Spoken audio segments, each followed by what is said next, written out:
I mean, if you look just in purely monetary terms at the sort of money which it would take to, at the very least, provide, the money for free school meals was minute compared to the amount of money invested in trying to keep the economy afloat.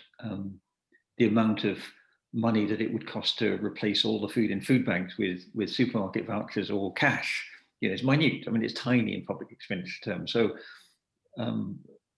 food banks and these charitable approaches to food, are a sort of wonderful expression of solidarity. People saying this shouldn't happen. We want to go out and make sure that people can get enough to eat. But in monetary terms, in public policy terms, they really don't substitute for a rights-based approach to food or to a decent standard of living.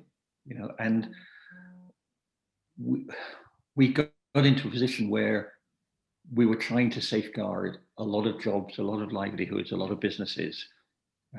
But what we didn't do was reform some of the structures which actually pushed people into destitution. So if you look at the Trussell Trust figures on the level of debt that people have when they go to food banks, it's staggering to see that a large proportion of that debt is with the government.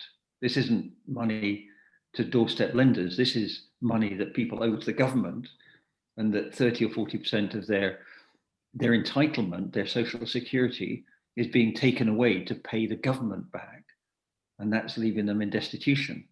Now, under any version of human rights, a government that is making its citizens destitute by forcing them to repay loans that they can't afford to repay is not upholding those rights. It's not upholding people's economic, social, and cultural rights.